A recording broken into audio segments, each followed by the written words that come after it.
When I said I would die a bachelor, I didn't think I should live till I were married. Well, And Tim's farewell, and maiden pride adieu. Love all. Oh, she misused me. An oak but with one. I had rather hear my dog bark than a crow than a man swear hardly that gentleman looks. I can never see him, but I have a hard What, an my hour dear lady, after. disdain? Scratching could not make it worse, and 'twere such a face God, as sir, yours. he is a dish I love not. I cannot endure my lady when tongue. loving goes by halves, some cupids kill with arrows, some with traps.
I learn in this letter here that Don Pedro of Aragon comes this night to Messina. he is very near by this. He was not 3 leagues off when I left him. How many gentlemen have you lost in this action? But few of any sort, and none of name. The victory is twice itself when the achiever brings home full numbers. Oh, I find also that Don Pedro hath bestowed much honor upon a young Florentine called Claudio. Much deserved on his part, and equally remembered by Don Pedro. He hath borne himself beyond the promise of his age, doing in the figure of a lamb the feats of a lion. I pray you, is Senor Montanto returned from the wars? Or no? I know none of that name, lady. There was none such in the army of any sort. What is he you asked for, niece? My cousin means Signor Benedict of Padua. Oh, he's returned and as pleasant as he ever was. I pray you, how many hath he killed and eaten in these wars? Oh, but how many hath he killed? For I have promised to eat all of his killing. Hey, niece, you tax Senor Benedict too much, but he'll be meat with you, I doubt it not. He hath done good service, lady, in these wars, and a good soldier too, lady. And a good soldier to a lady. But what is he to a lord? A lord to a lord, a man to a man, stuffed with all honorable virtue. Indeed, it is so. He is no less than a stuffed man. But for the stuffing, well, we are all mortal. You must not, sir, mistake my niece. There's a sort of merry war betwixt Senor Benedict and her. They never meet, but there's a skirmish of wit between them. Alas, he gets nothing by that. In our last conflict, 4 of his 5 wits went halting off, and now is the whole man governed with 1. So that if he have wit enough to keep himself warm, let him bear it for a difference between himself and his horse. For it is all the wealth that he hath left to be known as a reasonable creature. Who is his companion now? He hath every month a new sworn brother. I see, lady, that the gentleman is not in your books. No, and he were, I would burn my study. But I pray you, who is his companion? Is there no young squarer now that will make a voyage with him to the devil? He is most in the company of the right noble Claudio. Oh, Lord, he will hang upon him like a disease. He is sooner caught than the pestilence, and the taker runs presently mad. God help the noble Claudio. If he have caught the Benedict, it will cost him £1,000 ere he be cured. I will hold friends with you, lady. Do, good friend. Oh, you will never run mad, niece. No, not till a hot January. Don Pedro is approaching. Good Signor Leonato, are you come to meet your trouble? The fashion of the world is to avoid cost, and you encounter it. Oh, never came trouble to my house in the image of your grace, for trouble being gone, comfort should remain. But when you depart from me, sorrow abides, and happiness takes his leave. You embrace your charge too willingly. I think this is your daughter. Oh, her mother hath many times told me so. Oh, were you in doubt, sir, that you asked her? Signor Benedict, no. Be happy, lady, for you are like an honorable father. If Signor Leonardo be her father, she wouldn't have his head on her shoulders for all Messina, like him as she is. I wonder that you will still be talking, Senor Benedict. Nobody marks you. What, my dear lady, disdain? Are you yet living? Oh, is it possible disdain should die when she hath such meat food to feed it as Senor Benedict? Courtesy itself must convert to disdain should you come in her presence. Then is courtesy a turncoat, but it is certain I am loved of all ladies. Only you accepted, and I would I could find in my heart that I had not a hard heart, for truly I love none. Oh, a dear happiness to women! They would have else been troubled with a pernicious suitor. I thank God and my cold blood I am of your humor for that. I had rather hear my dog bark at a crow than a man swear he loves me. God keep your ladyship still in that mind, so some gentleman or other shall escape a predestinate scratched face. Scratching could not make it worse, and 'twere such a face as yours were. Oh, well, you're a rare parrot teacher. A bird of my tongue is better than a beast of yours. I would that my tongue had the speed of your tongue, and so good a continuer, but keep your way. In God's name I've done. You always run with a jade's trick. I know you of old. That is the sum of all, Leonato. Signor Claudio and Signor Benedict, my dear friend Leonato hath invited you all. I tell him we shall stay here at least a month, and he heartily prays some occasion may detain us longer. Let me bid you welcome, my lord. Being reconciled to the prince, your brother, I owe you all duty. I thank you. I am not a man of many words, but I thank you. Please it your grace, lead on. Your hand, Leonato. We will go together.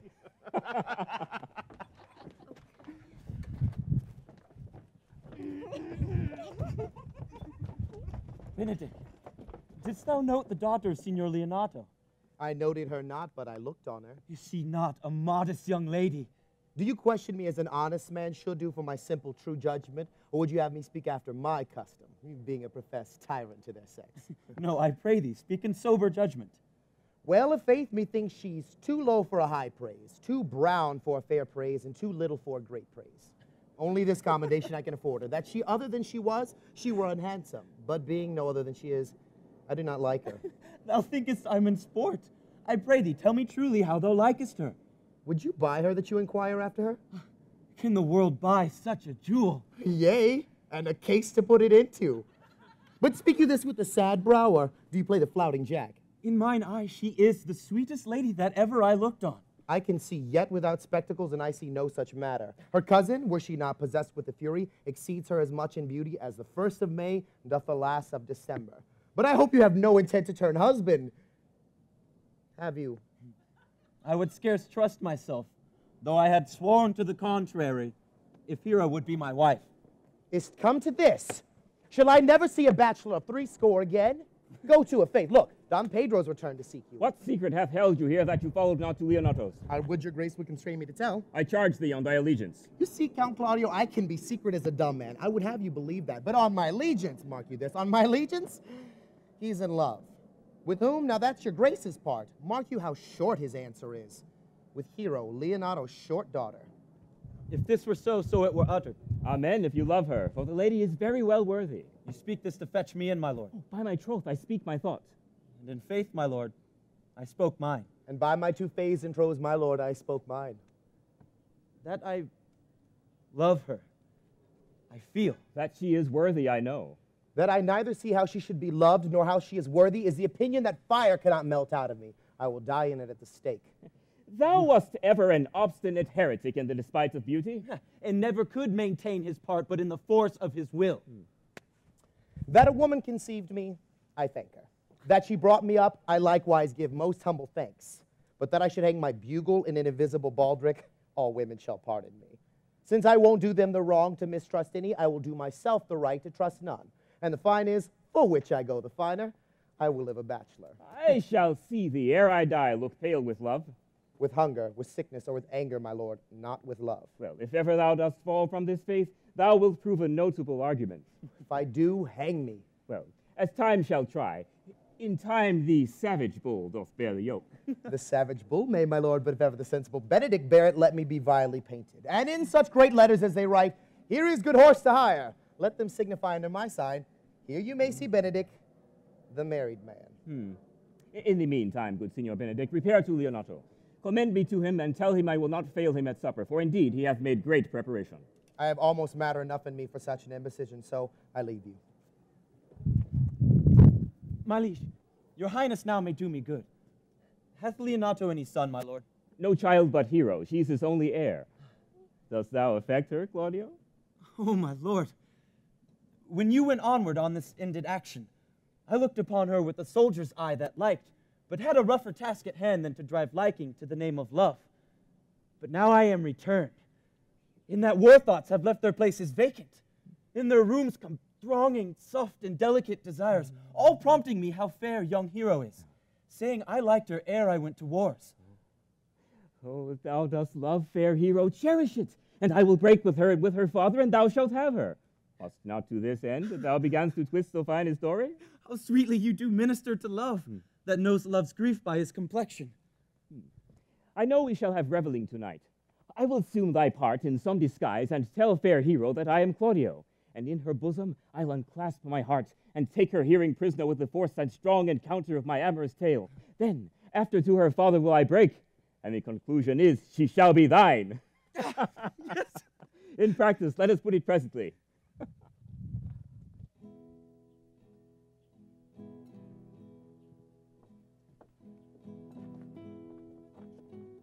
Now, brother, where is my cousin? Have you provided this music? Oh, he is very busy about it. But, brother, I can tell you strange news that you yet dreamt not of. Are they good? Oh, the prince and Count Claudio were thus much overheard by a man of mine. The prince discovered to Claudio that he loved my niece, your daughter, and meant to acknowledge it this night in a dance. Oh, hath the fellow any wit that told you this? Oh, a good sharp fellow. I will send for him and question him yourself. No. We will hold it as a dream till it appear itself. But I will acquaint my daughter with all, so that she may be the better prepared for an answer, if peradventure this be true. Go you with me, and I will use your skill.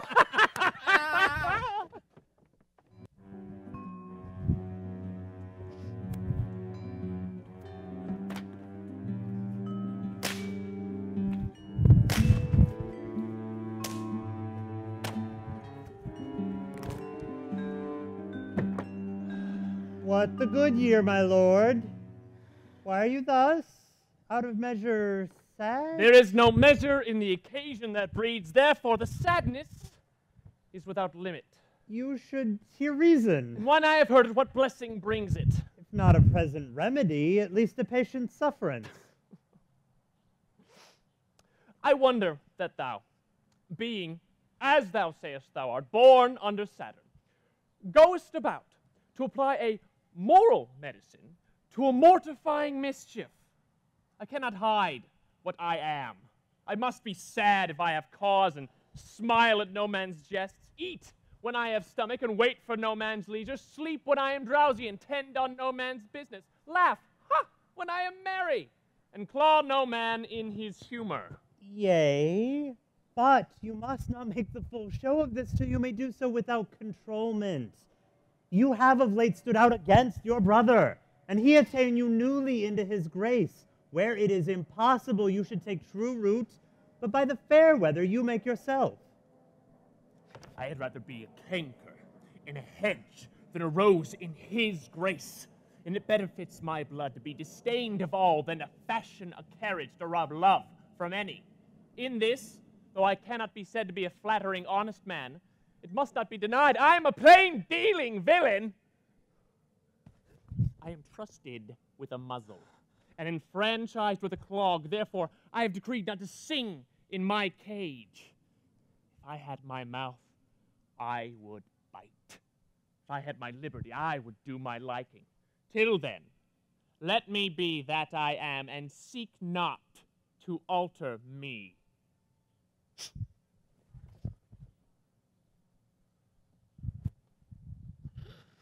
Can you make no use of your discontent? I make all use of it, for I use it only. Who comes here? What news, Baraccio? I came yonder from a great supper. The prince, your brother, is royally entertained by Leonato, and I can give you intelligence of an intended marriage. Will it serve for any model to build mischief on? Who is he for a fool that betroths himself to unquietness? Mary, it is your brother's right hand. Who? Oh, the most exquisite Claudio. Even he. Oh, proper squire, and who? In who? Which way looks he? Marion Hero, the daughter and heir of Leonato. How came you to this? As I was smoking a musty room, comes me the prince and Count Claudio in sad conference. I whipped me behind the heiress, and there heard it agreed upon that the count should woo Hero, and having obtained her, give her to Claudio. Come. Come, let us thither. This may prove food for my displeasure. That young startup hath all the glory of my overthrow. If I can cross him any way, I bless myself every way. You are both sure and will assist me? To the death, my lord. Let us to the great supper. Their cheer is greater that I am subdued. Were the cook were of my mind. Shall we go prove what's to be done? We'll wait upon your lordship.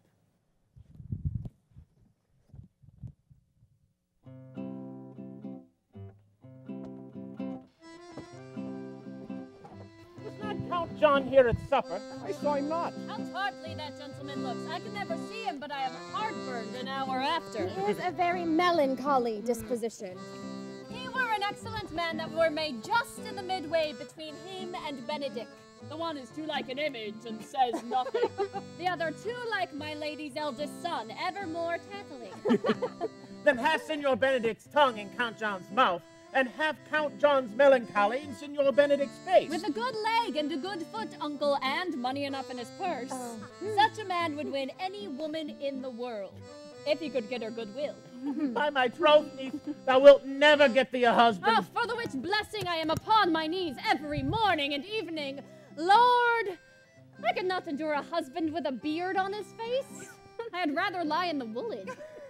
You may light on a husband that hath no beard. And what should I do with him? Dress him in my apparel and make him my waiting gentlewoman. He that hath a beard is more than a youth, and he that hath no beard is less than a man. And he that is more than a youth is not for me, and he that is less than a man, I am not for him. Well then, go you into hell? No, but to the gate. And there will the devil meet me and say, "Get you to heaven, Beatrice, get you to heaven. Here's no place for you, maids." So away to St. Peter for the heavens. He shows me where the bachelors sit, and there live we as merry as the day is long. Well, niece, I trust you will be ruled by your father. Yes, Faith. It is my cousin's duty to make a curtsy and say, "Father, as it please you." But yet for all that, cousin, let him be a handsome fellow, or else make another curtsy and say, "Father, as it please me." Well, niece, I hope to see you one day fitted with a husband. Oh, not till God make men of some other metal than earth. No, uncle, I'll none. Adam's sons are my brethren, and truly I hold it a sin to match in my kindred. Well, daughter, remember what I told you. If the prince do solicit you in that kind, you know your answer. The fault will be in the music, cousin, if you be not wooed in good time. Say the prince be too important. Tell him there is measure in everything, and so dance out the answer.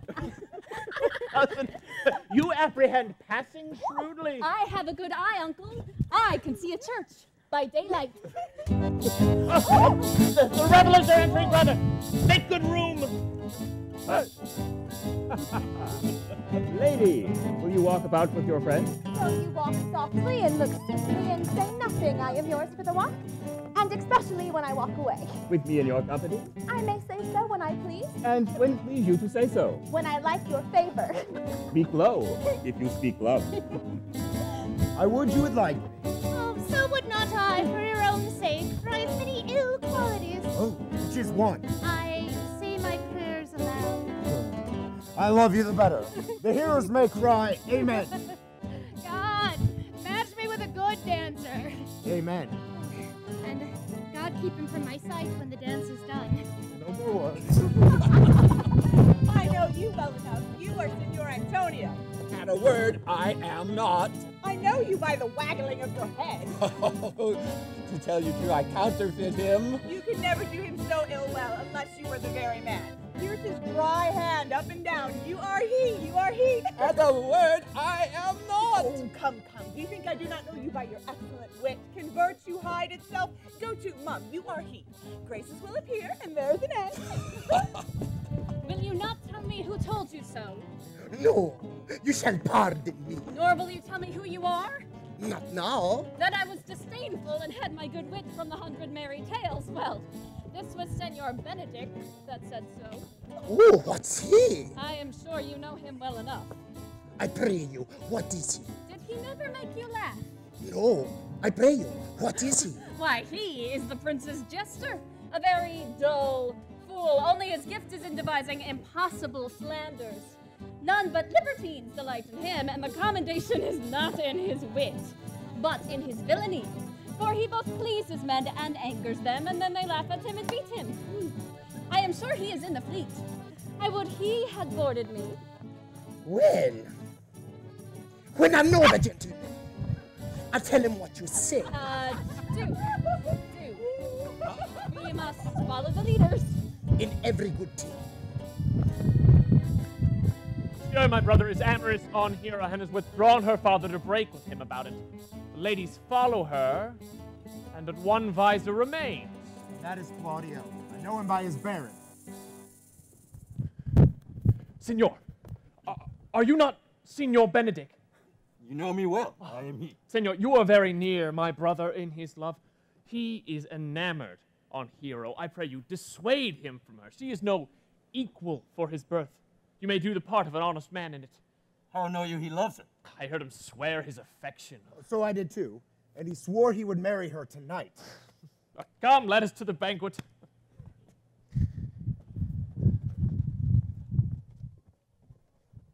Thus answer I in the name of Benedict, but hear these ill news with the ears of Claudio.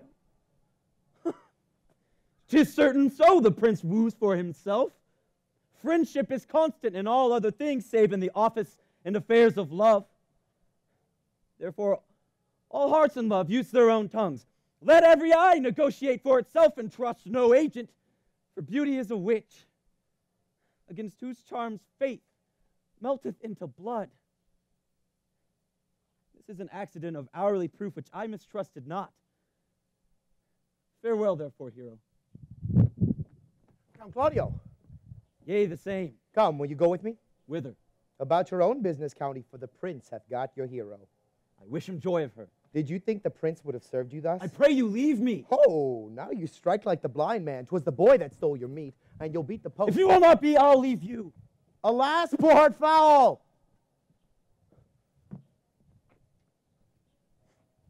But that my lady Beatrice should know me and not know me. The prince's jester.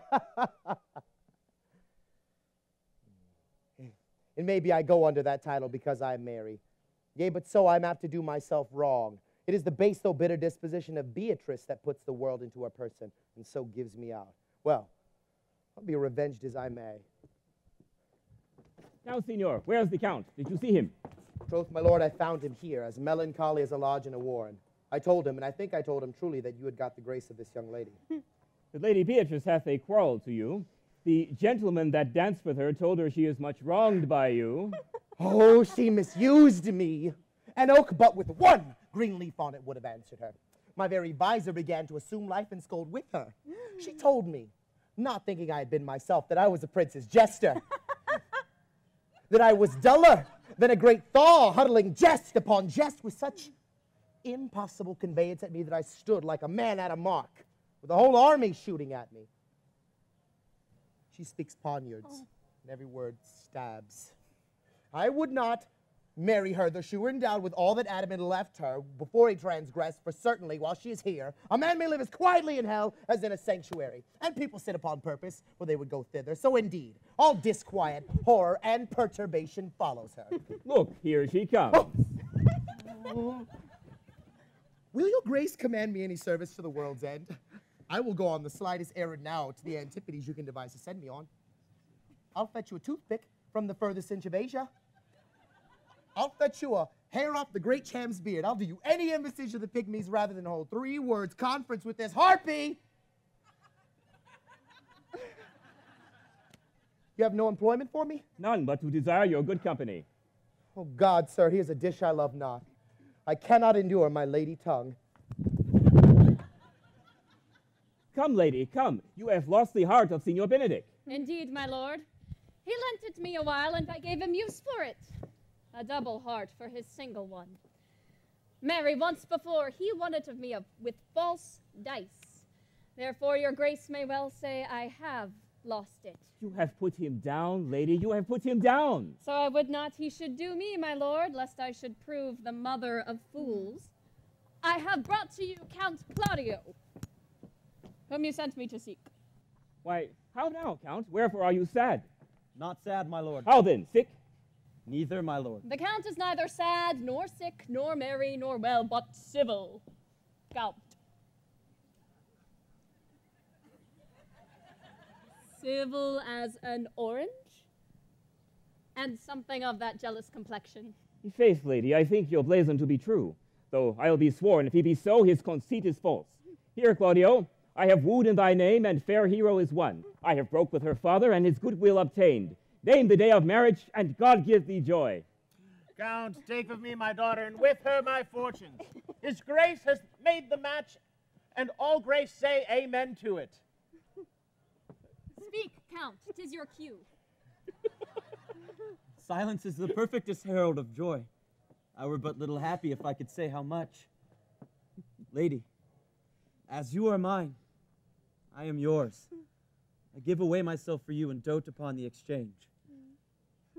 Speak, cousin, or if you cannot, stop his mouth with a kiss and let him not speak neither. Oh, in faith, lady, you have a merry heart. Yea, my lord, I thank it, poor fool, it keeps on the windy side of care. My cousin tells him in his ear that he is in her heart. And so she doth, cousin. Good Lord, for alliance! Thus goes everyone into the world but I, and I am sunburnt. I may sit in a corner and cry, hey ho, for a husband. Lady Beatrice, I will get you one. I'd rather had one of your father's getting. Hath your grace ne'er a brother like you? Your father got excellent husbands if a maid could come by them. Will you have me, lady? No, my lord. Unless I might have another for working days. Your grace is too costly to wear every day. But I beseech your grace, pardon me. I was born to speak all mirth and no matter. Your silence most offends me, and to be merry best becomes you, for out of question you were born in a merry hour. No, sure, my lord, my mother cried. But then there was a star danced, and under that was I born. Cousins, God give you joy. Niece, will you look to those things I told you of? I cry you mercy, uncle. By your grace's pardon.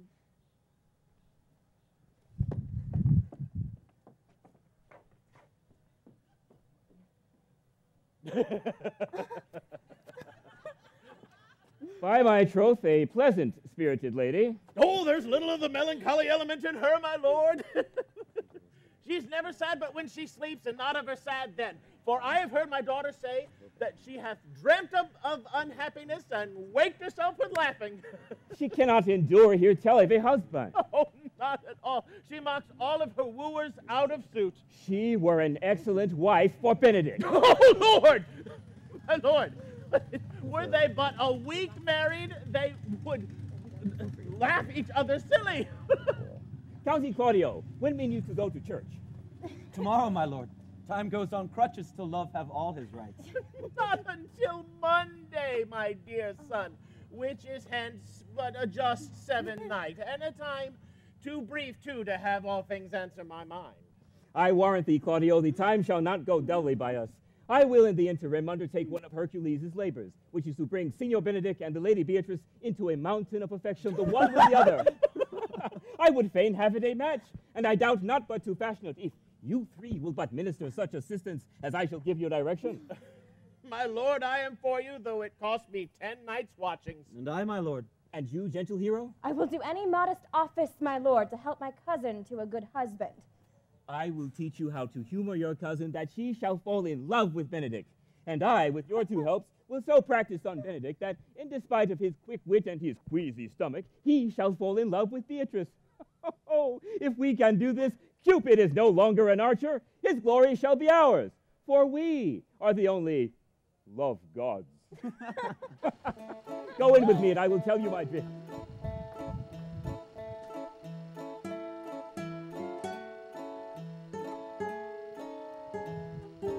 It is so. The Count Claudio shall marry the daughter of Leonardo. Yea, my lord, but I can cross it. Any bar, any cross, any impediment would be medicinable to me. I am sick in displeasure to him, and whatsoever comes athwart his affection ranges evenly with mine. How canst thou cross this marriage? Not honestly, my lord, but so covertly that no dishonesty shall appear in me. Show me, briefly, how.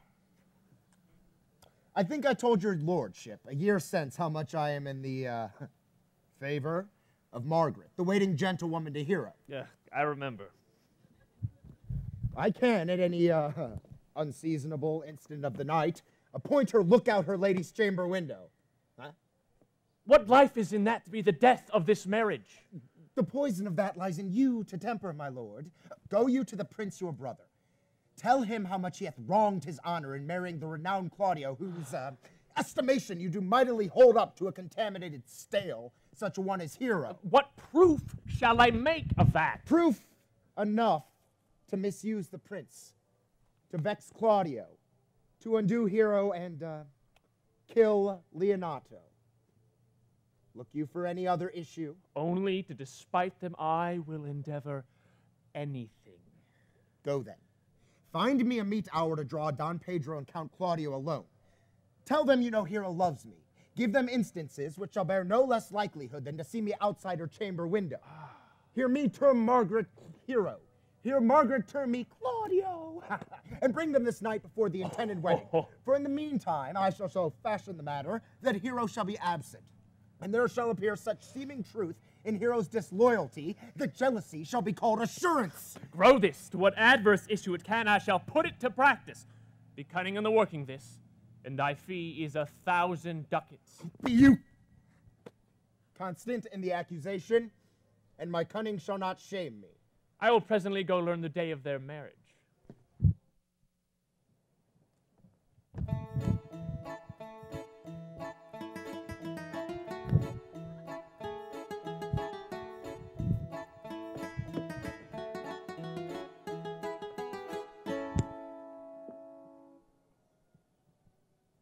Do much wonder that one man, seeing how much another man is a fool when he dedicates his behaviors to love, and after he hath laughed at such shallow follies in others, should become the argument of his own scorn by falling in love. Such a man is Claudio. I've known when there was no music with him but the drum and the fife, and now would he rather hear the tabor and the pipe? I've known when he would walk 10 miles afoot to see good armor, and now will he lie awake 10 nights carving the fashion of a new doublet. He was wont to speak plain and to the purpose like a good man and a soldier, and now is he turned orthography. His words are a very fantastical banquet, just so many strange dishes. May I be converted and see with these eyes? I cannot tell. I think not. I will not be sworn, but love may transform into an oyster. But I'll take my oath on it. Till he have made an oyster of me, he shall never make of me such a fool. One woman is fair, yet I am well. Another is virtuous, yet I am well. Another rich, yet I am well. But till all graces be in one woman shall not come in my grace. Rich she shall be, that's certain. Wise, or I'll none. Virtuous, or I'll never cheapen her. Fair, or I'll never look upon her. Mild, or come not near me. Noble, or not I for an angel. Of good discourse, an excellent musician, and her hair shall be of what color it please God. Ha, the prince and Monsieur Love. I will hide me. Come, shall we hear this music? Yea, my good lord. How still the evening is. See you where Benedict hath hid himself? Oh, very well, my lord. We'll hear that song again. Oh, my lord, tax not so bad a voice to slander music any more than once. I pray thee, sing, and let me woo no more. Because you talk of wooing, I will sing. Sigh no more, lady, sigh no more. Men were deceivers ever, one foot in sea and one on shore. To one thing constant never, sigh not so, but let them go, and be you blithe and bonny, converting all your sounds of woe into hey, nonny, nonny. Sing no dear. By my troth, a good song. And an ill singer, my lord. Ah, no, no, faith, thou singst well enough for a shift. And had he been a dog that should have howled thus, they'd have hanged him. Marry, dost thou hear, Balthazar? I pray thee, get us some excellent music, for tomorrow night we would have it at the Lady Hero's chamber window. The best I can, my lord. Do so. Farewell. Come hither, Leonato. What was it you told me of today, that your niece Beatrice was in love with Signor Benedict? Oh, aye. Stuck on, the foul sits. I did never think that lady would have loved any man. No, nor I neither. But most wonderful that she should so dote on Signor Benedict, whom she had seemed, by all outward behavior, seemed ever to abhor. Is it possible? By my troth, my lord, I cannot tell what to think of it, but that she loves him with an enraged affection. It is past the infinite of thought. It may be she doth but counterfeit. Faith, like enough. Oh God. A counterfeit. Oh, no. Never came the counterfeit of passion so near the life of passion as she discovers it. Why? What effects of passion shows she? Bait the hook well, this fish will bite. What effects?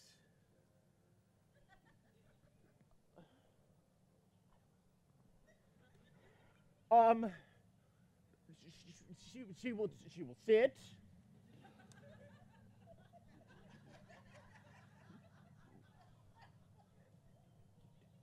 You heard my daughter tell you how. She did, indeed. How? How, I pray you? You amaze me. I would have thought her spirit had been invincible against all assaults of affection. I would have sworn it had, my lord, especially against Benedict. I should think this a go, but that the white-bearded fellow says it. Knavery cannot sure hide himself in such reverence. Yet in the affection. Hold it up. Has she made her affection known to Benedict? No. And swears she never will, that's her torment. 'Tis true indeed. So your daughter says. Shall I, says she, that have so oft encountered him with scorn, write to him that I love him? Oh, this she says now, that she is beginning to write him. Oh, well, she'll be up 20 times a night. Then she'll sit in her smock till she hath writ a sheet of paper. My daughter tells us all. Now you talk of a sheet of paper. I remember a pretty jest your daughter told us of. Oh, when she had writ, and when she had read what she writ, and found Beatrice and Benedict between the sheets. That's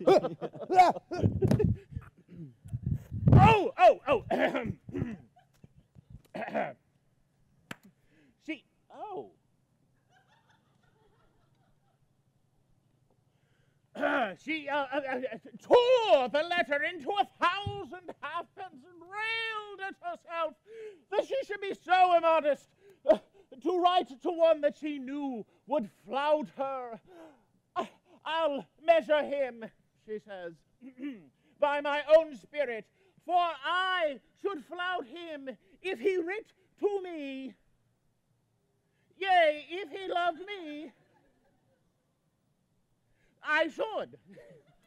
Then down upon her knees she falls, weeps, sobs, beats her heart, tears her hair, prays, curses. Oh, sweet Benedict, God give me patience. She doth. Yes, my daughter says so. Oh, and the ecstasy hath so overborne her that my daughter is sometimes afeard that she will do a desperate outrage to herself. It's very true. It were good that Benedict knew of it. To what end? He would make but sport of it and torment the poor lady worse. And he should it were announced to hang him. She's an excellent sweet lady, and she is virtuous. And she is exceeding wise. In everything but in loving Benedict. Oh, I am sorry for her, as I have just cause, being her uncle and her guardian. I would she had bestowed this dotage on me. I would have made her half myself. I pray you, tell Benedict of it, and hear what he will say. Oh, were it good, think you? Hero thinks surely she will die, for she says she will die if he love her not, and she will die ere she make her love known, and she will die if he woo her. She doth well. If she should make tender of her love, 'tis very possible he'll scorn it, for the man, as you know all, hath a contemptible spirit. Well, I am sorry for your niece. Shall we go seek Benedict and tell him of her love? Never tell him, my lord. Let her wear it out with good counsel. Oh, that were impossible. She will wear her heart out first. Let it cool the while. I love Benedict well, and I could wish he would modestly examine himself to see how much he is unworthy so good a lady. My lord, will you walk? Dinner is ready.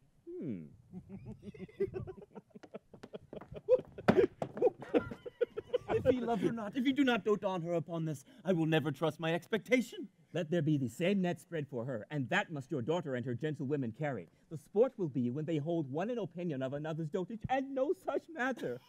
That's the scene that I would see, which will be merely a dumb show. Let us send her to call him into dinner.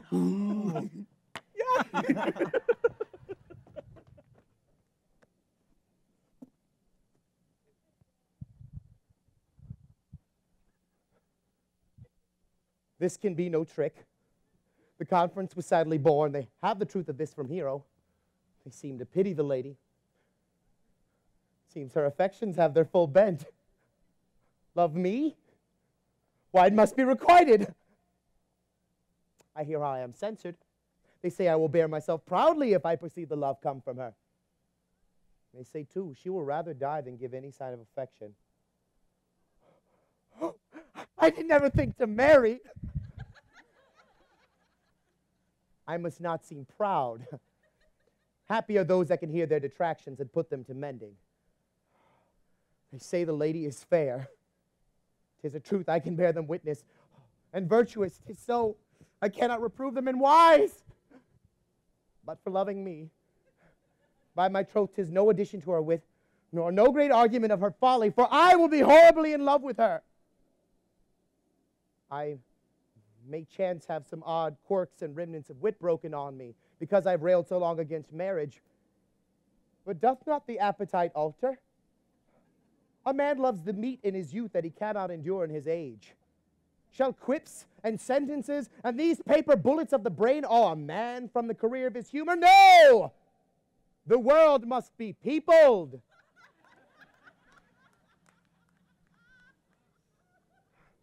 When I said I would die a bachelor, I didn't think I should live till I were married. Oh, here comes Beatrice. By this day, she's a fair lady. I despise the marks of love in her. Against my will, I am sent to bid you come in to dinner. Fair Beatrice, I thank you for your pains. I took no more pains for those thanks than you took pains to thank me. If it had been painful, I would not have come. You took pleasure then in the message. Yea, just so much as you may take upon a knife's point.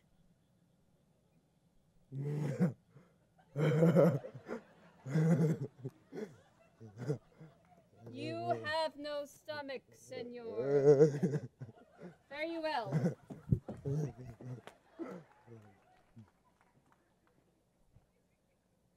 against my will, I am sent to bid you come in to dinner. There's a double meaning in this. I took no more pains for that message, and you took pains to thank me.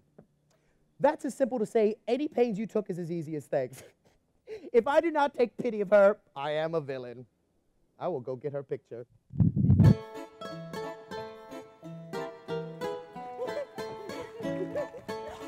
Good Margaret, run thee to the parlor.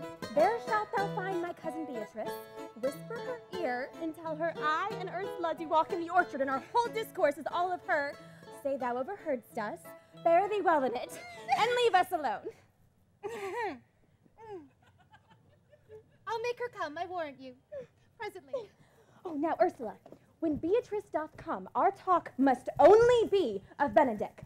When I do name him, let it be thy part to praise him more than ever man did merit. My talk to thee must be how Benedick is sick in love with Beatrice.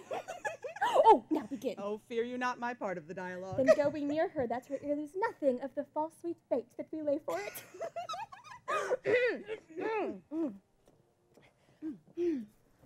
No, truly, Ursula, she is too disdainful.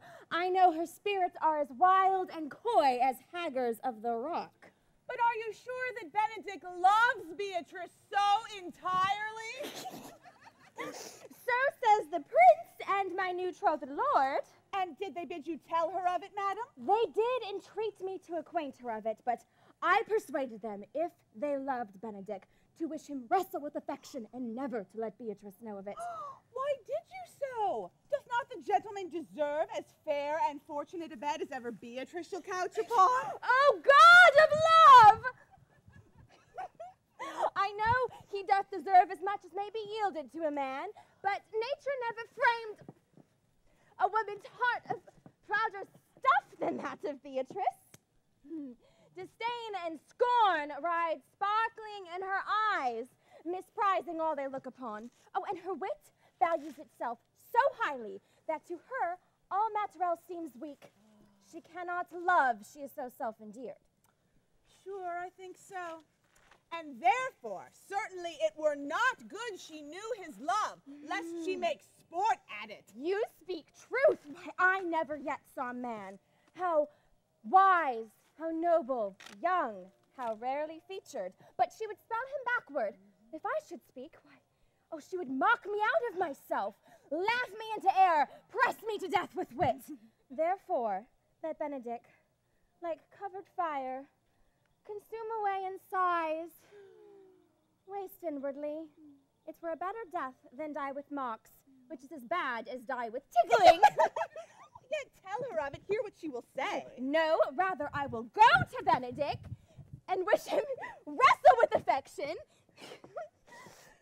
And truly I'll find some honest slanders to stain my cousin with. One doth not know how much an ill word may empoison liking. Oh, do not do your cousin such a wrong. She cannot be so much without true judgment, having so swift and excellent a wit as she is prized to have, as to refuse so rare a gentleman as Signor Benedick. He is the only man of Italy, always accepted, my dear Claudio. Oh, well, I pray you be not angry with me, madam, for speaking my fancy. Signor Benedick goes foremost in report through Italy. Indeed, he hath an excellent good name. His excellence did earn it ere he had it. When are you married, madam? Why, every day tomorrow. Come, go in. I'll show thee some attires and have thy counsel which is best to furnish me tomorrow. She's limed, I warrant you. We've caught her, madam. If it prove so, then loving goes by haps. Some cupids kill with arrows, some with traps. What fire is in mine ears? Can this be true? Stand I condemned for pride and scorn so much? Contempt farewell, and maiden pride adieu. No glory lives behind the back of such. And Benedick, love on! I will requite thee, taming my wild heart to thy loving hand. If thou dost love, my kindness will incite thee to bind our loves up into a holy band. For others say thou dost deserve, and I believe it. Better than reportingly.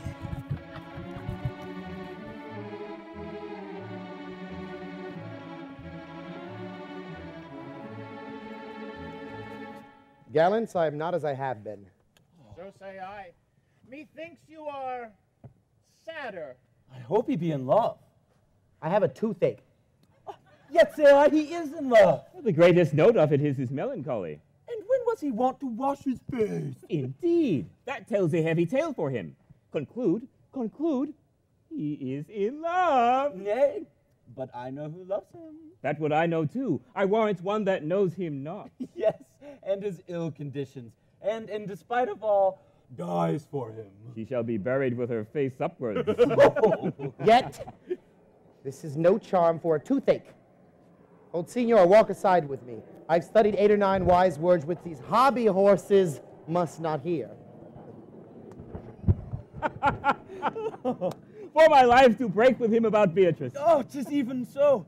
Hero and Margaret have by this played their part with Beatrice, and the 2 bears will not bite one another when they meet. My lord and brother, God save you. Good e'en, brother. If your leisure served, I would speak with you. In private? If it please you. Yet Count Claudio may hear, for what I would speak of concerns him. What's the matter? Means your lordship to be married tomorrow. You know he does. I know not that when he knows what I know. If there be any impediment, I pray you discover it. You may think I love you not. Let that appear hereafter. I came hither to tell you, and circumstances shorten, for she has been too long a talking of. The lady is disloyal. Who? Hero? Even she. Leonato's hero, your hero. Every man's hero. Disloyal. The word is too good to paint out her wickedness. I could say she were worse. Think you of a worse title, and I will fit her to it. Come but with me tonight. You shall see her chamber window entered even the night before her wedding day.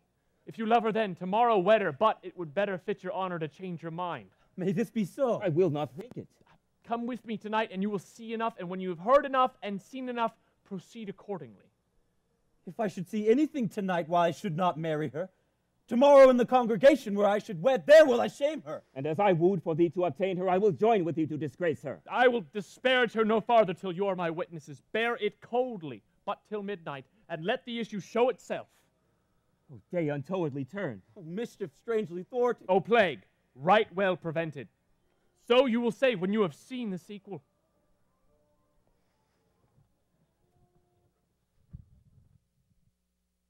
Boom, boom, boom, boom, boom, boom, boom, boom, boom, boom,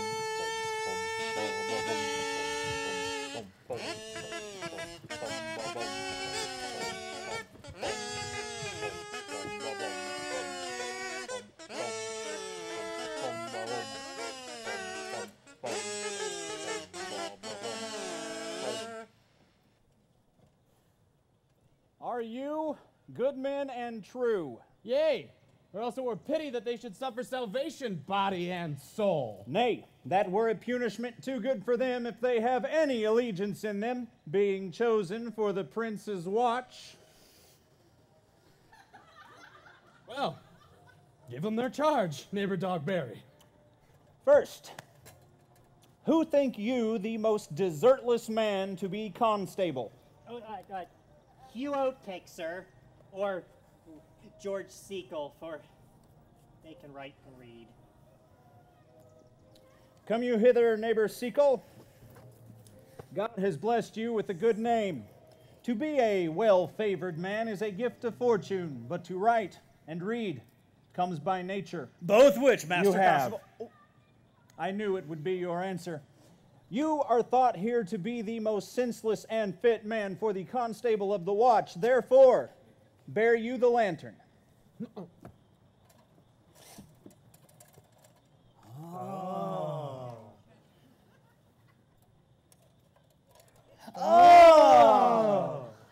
This is your charge. You are to comprehend all vagrom men. You are to bid any man stand in the prince's name. How if he will not stand? Well then, take no note of him, but let him go, and presently call the rest of the watch together, and thank God you are rid of a knave. If he will not stand when he is bidden, he is none of the prince's subjects. True, and they are to meddle with none but the prince's subjects.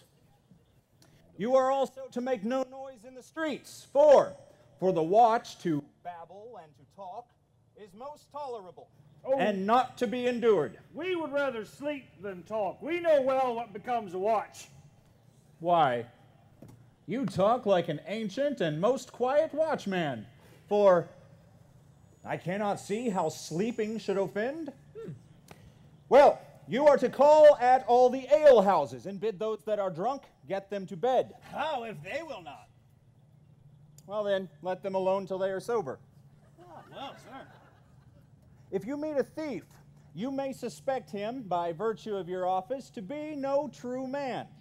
And for such kind of men, the less you meddle and make with them, why the more is for your honesty. If we know him to be a thief, shall we not lay hands on him?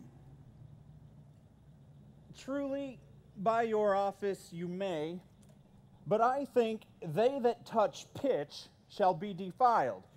The most peaceable way for you, if you do take a thief, is to let him show himself what he is and steal out of your company. You've always been called a merciful man, partner. Truly. I would not hang a dog by my will, much more any man that have any honesty in him. If you hear a child cry in the night, you must call to the nurse and bid her still it. How if the nurse be asleep and not hear us? Why, then depart in peace and let the child wake her with crying. For the ewe that will not hear the lamb when it baws will never answer the calf when it bleats. 'Tis very true. Baws. Bleats. This is the end of your charge. You, constable, are to present the prince's own person. If you meet the prince in the night, you may stay him. Nay. By Our Lady, that I think he cannot. 5 shillings to 1 on it, he may stay him.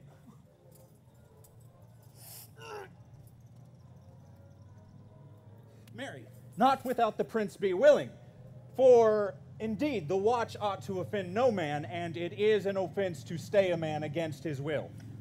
By Our Lady, that I think it be so. Well, masters, good night. And there be any matter, call up me. Good night. Good night. Come, neighbor. Well, masters, we hear our charge. Let us sit here upon the church bench till 2, and then all to bed. One word more, honest neighbors. I pray you, watch about Signor Leonato's door. For the wedding being there tomorrow, there is a great coil tonight. Coil. Ado, be vigilant. I beseech you. Neighbor.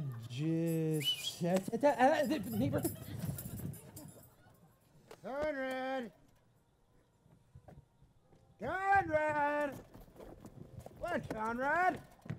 Peace! Stir not! Conrad, I say! Here, man, I'm at thy elbow, and now forward with thy tale. Stand thee close, and I will, like a true drunkard, utter all to thee. Some treason, masters, yet stand close. Know that I have earned of Don John 1,000 ducats. Is it possible that any villainy should be so dear?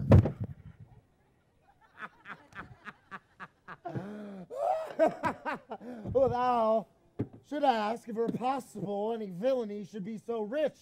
For when rich villains have need of poor ones will make what price they will. I wonder at it. Thou suppose thou art unconfirmed. Thou knowest the fashion of a hat or a cloak or Doublet is nothing to a man. Yes, it is apparel. No, I mean the fashion. Yes, the fashion is the fashion? Tush! I may as well say a fool's a fool, huh? But, seest thou not what thief this fashion is? I know that man. Oh! He has been a vile thief this 7 year. I remember his name! And not out here, somebody? No.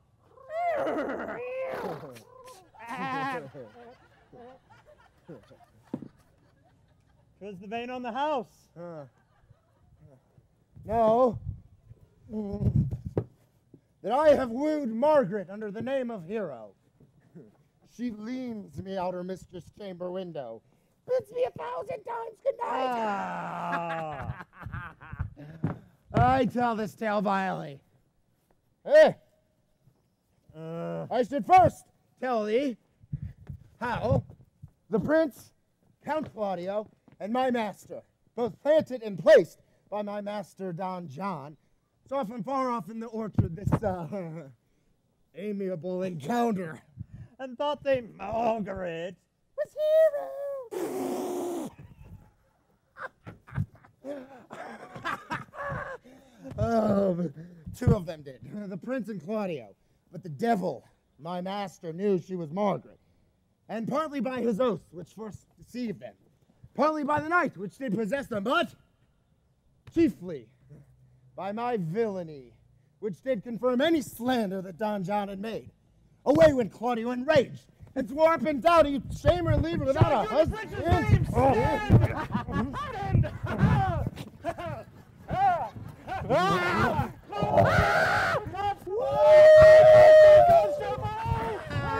Right, Master Constable! We have here recovered the most dangerous piece of lechery that ever was known in the Commonwealth. Masters, never speak. We charge you to let us obey you to come with us. We're like to prove a goodly commodity, taken up by these men. The commodity in question, I warrant you. Come, we'll obey you.